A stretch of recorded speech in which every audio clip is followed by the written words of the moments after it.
Well, welcome to Qdabra's weekly webinar. My name is Patrick Halstead. I'm the Chief Project Manager here, and today we're talking about InfoPath and the fact that it is still the best technology out there for developing SharePoint forms, and we'll be talking about 6 reasons why InfoPath is still a great solution for you.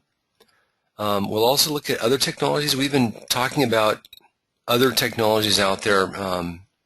Last year, Microsoft announced that it was discontinuing InfoPath, and we spent lots of time last year doing webinars on different technologies. We actually are partners with a number of other form technologies out there. We've had a great experience delving into the other technologies, and we can talk a little bit about those. We have about a handful that we want to recommend to people, but they still don't come close to the value proposition of InfoPath. And then we'll also talk about a few tools that we have to help you as you're pruning your InfoPath forest. So this is Japan. Yesterday, I'm in Japan. Hopefully everyone can hear me. In fact, let's do another audio check here just to make sure. If you can hear me, can you raise your hand? I'm going to actually do a quick poll since we have one poll today. Thank you, Mark. Thank you, everyone. We have one poll here that we're running, and we're launching it right now. This is a very simple question here, and we're asking, hopefully you can see the poll. Looks like it's running. And the question we have today is in light of Microsoft's decision to ship InfoPath again, have you decided to re-engage and reconsider InfoPath? And it looks like 25% of you are saying yes. Now it's 30%. We have about 30% saying didn't know Microsoft was shipping it again, and about 30% are also saying I ignore Microsoft. And this is actually, nobody is saying that they're still running FoxPro, thank goodness. I just had a customer this morning who was still running FoxPro, and I thought to myself, wow, FoxPro last shipped in like 1995. So the fact that Microsoft just announced InfoPath was discontinued is not that big a deal, right? So here's your InfoPath bird today. Still feeling good about the spring in Japan. He's migratory, so he just goes to the technology that feeds him. Well, let's see. Can you still see my screen? Let me close the poll. Okay. So the poll is closed. Thank you for your feedback. So we have the Japanese spring here. This wonderful picture I took yesterday with my cell phone, and we have the bird that's still enjoying the InfoPath spring. And so the question here is, why InfoPath now, after Microsoft announced last year that they were preparing the successor forms on SharePoint lists, and then 2 months ago they announced that they were going to abandon that effort and ship InfoPath again in the browser for 2015. So there are 6 reasons that I'd like to focus on. Number 1, InfoPath forms look good. I'm going to show you 4 forms that we've done, and I'm going to talk about why they look good. I've got several slides on this, but mainly it's because they support HTML. And you can say, well, hey, what Nintex forms? They're HTML. K2 forms, they're kind of HTML-y. But Nintex is native HTML, and that means that you can create tables and tables and tables, and you can make your forms look like web pages, which you cannot do with Nintex or K2 or SharePoint list forms unless you customize them with InfoPath. SharePoint Designer doesn't have the level of HTML support that InfoPath has. Secondly, not only do they look good, but they're rich and creamy inside. What does that mean? Well, it means you can create these very strong smart forms which you have already created, otherwise you wouldn't be here, without writing code. We have lots of customers and lots of partners, people who are able to do stuff without any developers. They just write, declarative logic in their forms. It's very easy. It's if then else rules. Cool.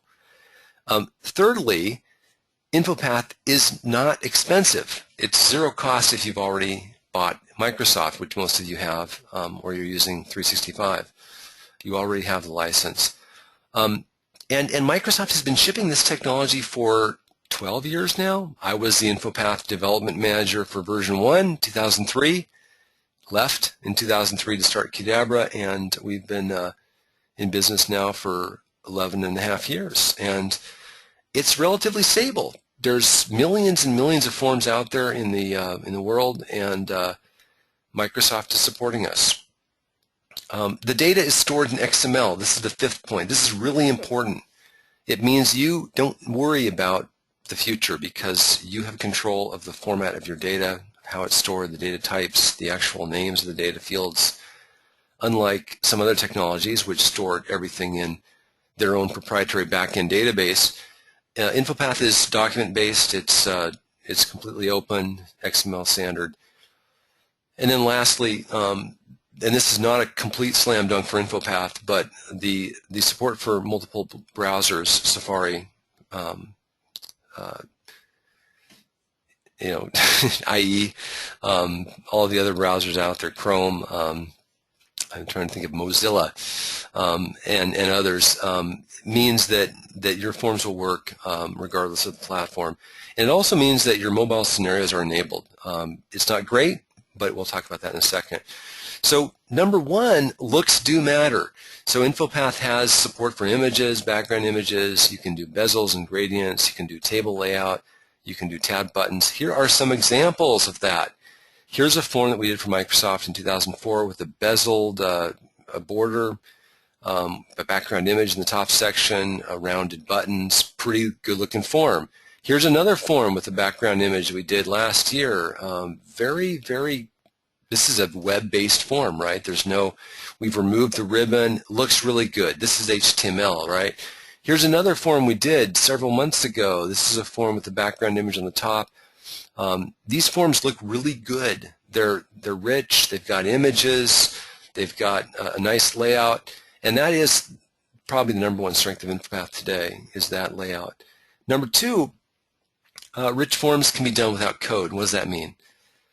Well, you can do conditional formatting, you can hide and show sections, you can validate patterns for your data, you can actually format the data that's entered, you can look up the data, you can connect to a web service without code, and you can do workflow in the form, which is useful. Here's an example of conditional formatting. So here you see the pink field. This is very easy to add to your form. It's trivial, actually. In InfoPath 2010, you just go to the add rule. You have to actually select a text field first. You go to add rule, and you say if it's blank, make it pink, and we're done, right? That's how easy it is. In addition, you can have sections that show and hide. Here's an example of a policy section that automatically pops up in the form if you click on the button, right? Very easy to do in InfoPath. Makes it very powerful. Here's another example of hide show. This is a suggestion box. I highly recommend that you add suggestion boxes to your forms because they provide your users with a way to give you feedback, and it also helps you to reduce the tension as you're rolling out a new process. InfoPath has the ability to validate fields based on what we call regular expressions, patterns. Here's my form in the designer, and if I look at the, actually this is the wrong one. Okay, I've closed it. Let me open it up again. I'm going to send you these forms as part of our kit today. We've got these two forms. That's the next demo. This is the one I wanted to show you immediately. And actually, this is not exactly the one I wanted to show you, but in this form, we have a telephone number that's being validated. Let's see if I can actually find this form. 1 second here. Sorry for the delay. We just did training last week, and this is one of the forms that we talked about during our training class. And we have 13 modules, and one of the modules is logic, and this is really what I wanted to focus on and show you what's possible here. matching patterns. This is the right form. I need to copy this to the package so that you get this as part of the kit today. So here's the form, and if we look at these rules, you can see that in the presentation it's validating the data. So if I don't enter in a valid telephone number or a postal code or a username, it validates it. If the URL doesn't begin with HTTP, it's highlighting it. If my email address doesn't have an @ mark and the domain name with .com or something on the end of it, it validates it. Same with the credit card number. But if I enter the data incorrectly, it works just fine. And this is all very easy to do in InfoPath today using validation rules. In the Manage Rules task pane, we have these validation rules, and we're using this pattern matching. If it does not match a pattern, then we display the validation. And so InfoPath has this support for custom regular expressions. You can add your own patterns. Very, very powerful, right? Something that a lot of people don't know about. In addition, you can do formatting. So you can do formatting based on dates. So here we have an example of a date. Depending on the date, we color the background field differently. So this is once again an example of a very rich InfoPath form, something that's very hard to do without writing code in other technologies. In addition, we have a lookup. So we have a form here that allows us to look up automatically a value. In fact, I want to ask everyone to look on their desk right now for a UPC code. And these typically look like the Brita filter UPC code that you see down below here. They've got a digit before, they've got 5 digits, and then a digit after. So there's 12 digits total. I want you to quickly chat me with those numbers, and I'm going to fill out the form with the first person that responds, and we're going to show you this really cool technique and explain what's going on here. Hopefully I can find the right form. Here we go. So here's my form, and this form is special because it's got this text box for the UPC code. Think about a scanner, like a barcode scanner, and the text box has actually got this wonderful display setting which says limit the text box to 12 characters, right? How many people are using that? Well, if you do this, and if you, more importantly, check that second box there that you see, which is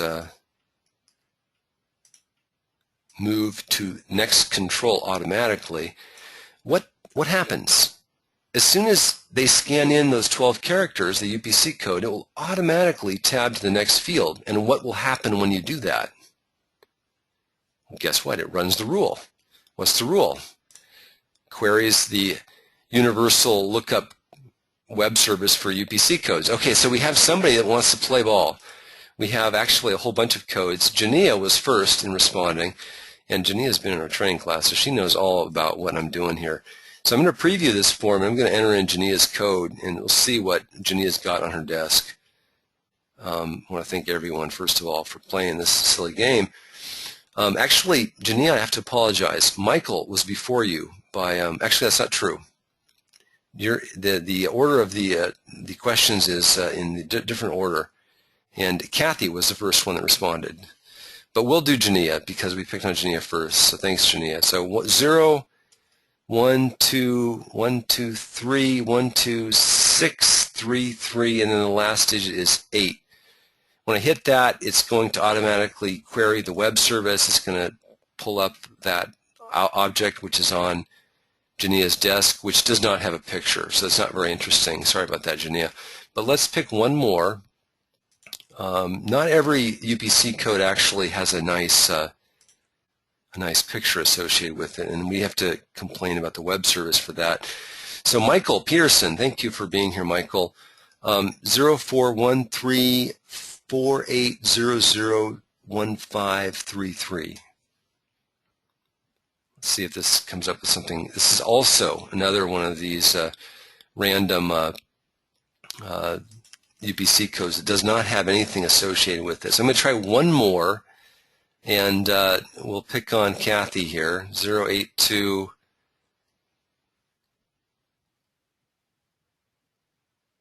361-23586. The point, it looks like that. It looks like I typed in something wrong. I apologize.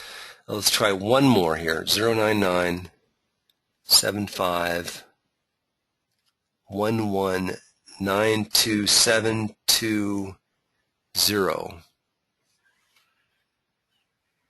Okay, we're still no luck, but anyway, we are querying a web service online, and we're pulling back the UPC code. And just to show you that it does in fact work, I will use the example that I actually prepared for the webinar, which is what I have on my desk here, the Brita filter 58355. And this can be done with the form that automatically I've got a problem with the form.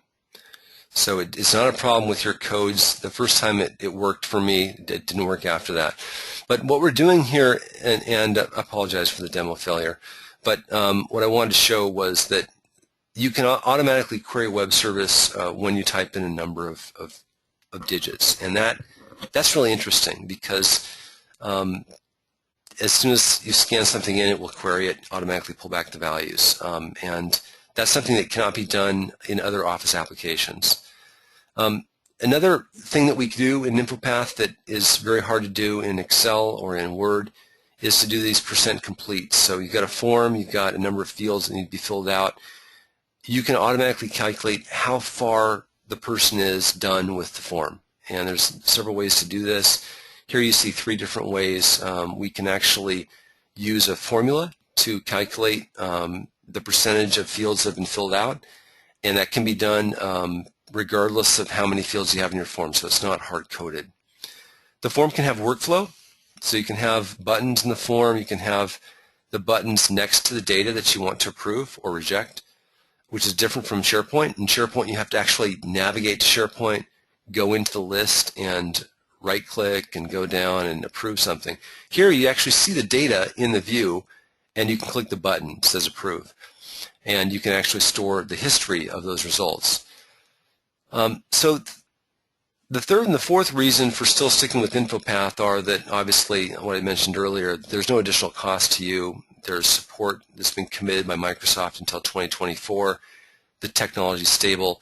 You've got a rich community of users, and we're here to help you. Okay, so Office 2016, right? We want to future-proof our technology. And what does that mean? It means that we don't want to necessarily have a girdle like this on our cat. Rather, we want to use a format that's open, and that's XML. You want to define your own format, your own data source, and then allow, that means that you can extract the data for downstream processes. XML is richer than SQL. It's hierarchical, which means it's an ontological structure. It's semantic. SQL is a relational structure. We could get into the details of that, but in general, XML allows you to describe structures that are slightly richer than SQL. And then finally, you've got this auditability because the XML data that you store in your forms is actually stored in a document format. And that means that you can actually create a copy of record. You can take the data offline. You can create a workflow for the data. So it's very different from database-backed systems where everything is stored, it's shredded to a database, and you're not storing it in terms of the snapshot of submission, right? And that's important here as well. And then finally, number 6 reason for InfoPath is that it's got this browser support. It's not great, but it's a lot better than other applications in terms of the cross-compatibility. So ask me questions if you've got them. I'm going to switch to the second part of the presentation and talk about other technologies that you might want to look at. So we've been looking at other technologies. I've got a couple demos actually coming up, one major demo. The other technologies out there, I want to just highlight PDF share forms. We have done a webinar about them. They're very interesting because they are document-centric. They support PDF.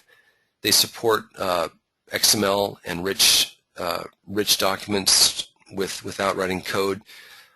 But they're relatively new, so the company's only been around for a couple of years. You can take a look at this matrix we put together last year, which is on our website. And we've gone through some of these technologies. We went through and looked at like 30 different technologies. You know, we looked at the technologies that Microsoft offered. We looked at the technologies out there that are coming in to try to replace InfoPath. And basically the summary is that none of them quite measure up to what InfoPath has today.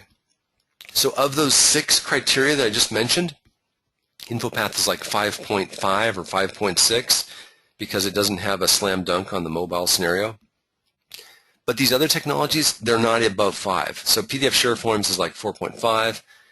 It's not completely stable. The company hasn't been around that long. And it's not free, right? And Nintex Forms has done an incredible amount of work. They've got better support on the mobile client now, but it's not document-based.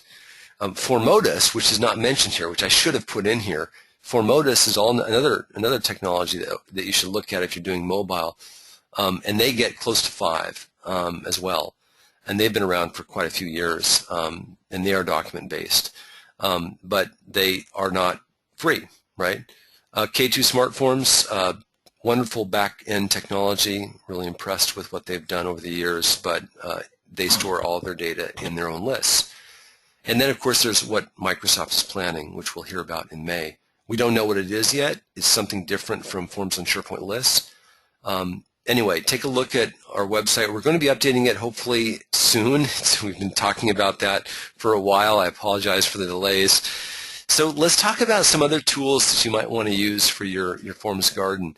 So we've been trying to prepare these tools for you for many years now, and we started off with QRules and the Deep Excel tool that allow you to map data to your database. QRules is a tool that allows you to extend your forms. We also have a tool that allows you to scan a form and do a quick analysis of how many data connections are in it, how large it is, how much logic is in it.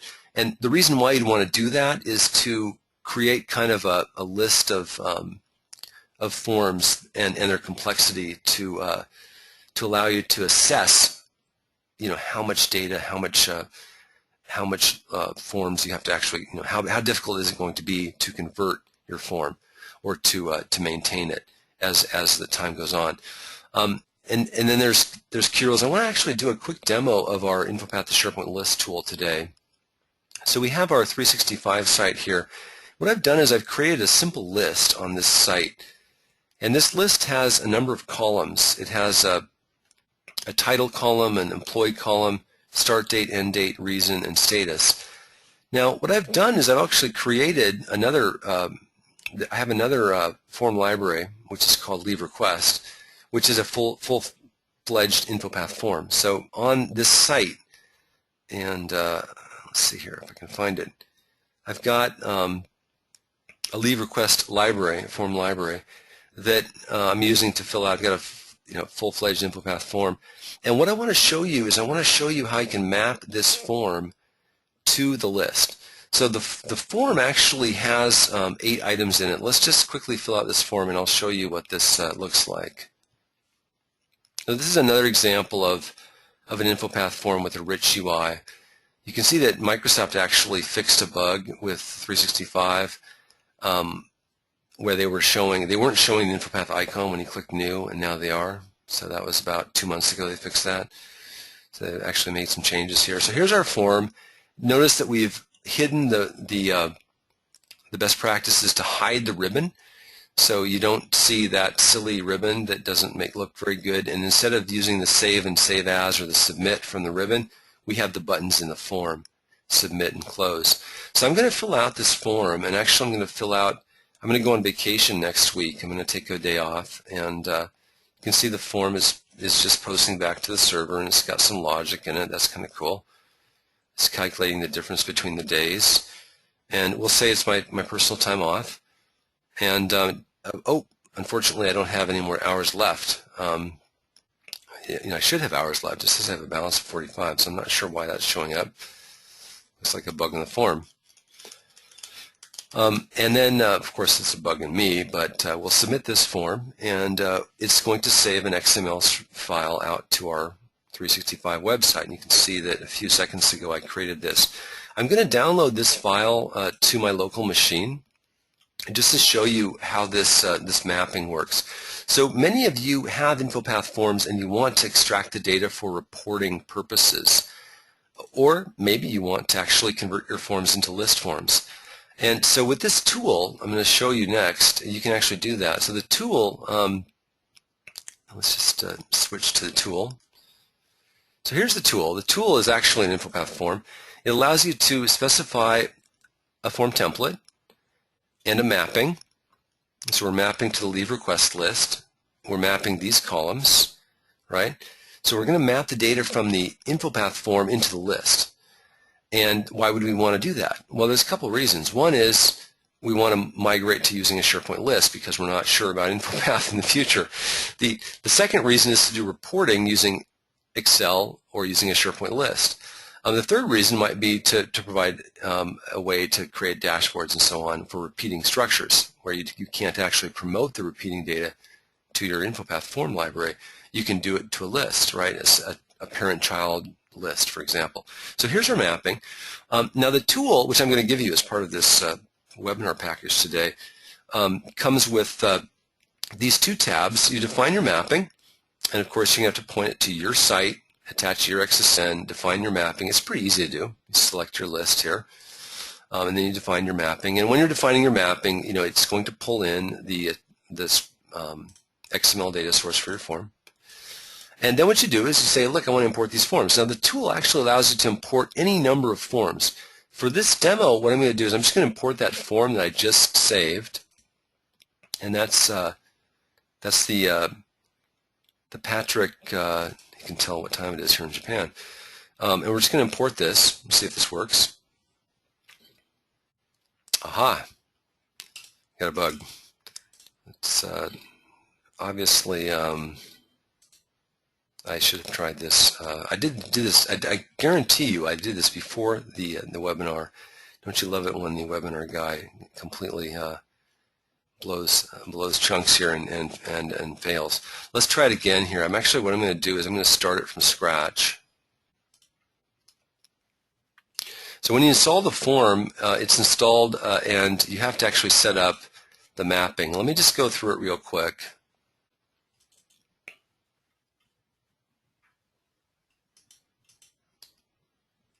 Make sure I'm on the right tab here. So you attach your form, and then what you do is you navigate to your list.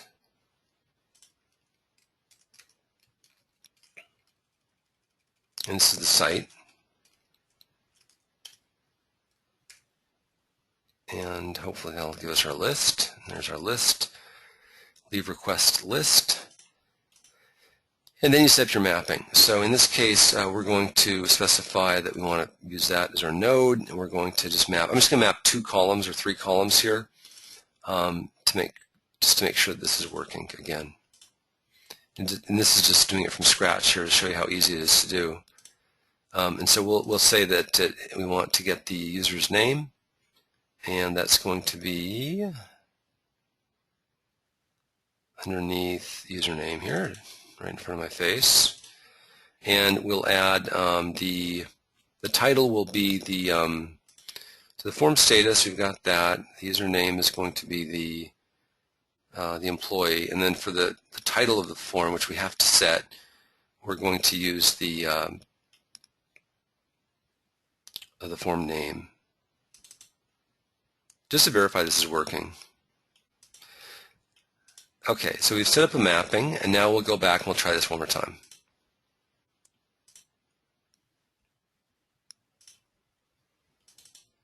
And there's the form. Click import.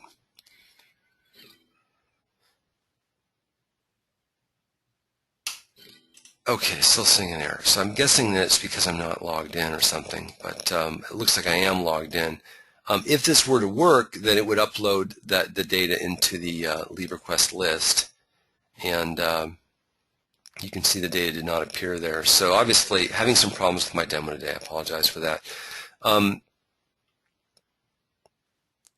Anyway, that's no good. But let's go back because we don't have much time left. It does work. I did verify it before the demo, and we have a lot of customers using it. Basically what it does is it maps your XML data to your SharePoint list using this tool, and that's what's in the middle here. So that's it. I've got really wanted to kind of talk to you about why InfoPath is still relevant, it's still blossoming today, give you a couple of different technologies to look at and explain why InfoPath is still the top technology out there for forms, and then present that one demo which failed utterly, miserably. If you have any questions, now's a great time to ask. We will be sending you this slide deck along with the sample forms, the best practices document, which some of you may not have seen before. Let me just quickly show you what this best practices document. We've got a 34-page document that we'll send you as part of this training, this webinar today, as part of our training class. And that it goes through and talks about some of the things that you want to look at in your forms. So we've got a best practices guide. We actually published this about 3 years ago.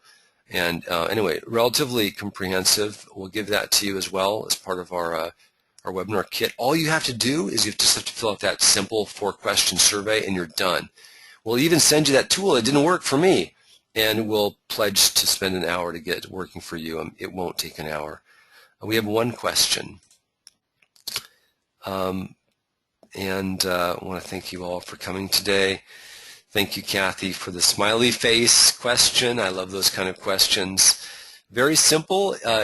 We have a very simple 4 or 5 question survey, and thank you for your patience. This will be uploaded to YouTube later today. Hope you all have a wonderful day. Let us know how we can help. And if you have any questions, going, and then we're gone. Have a wonderful day. Talk to you soon.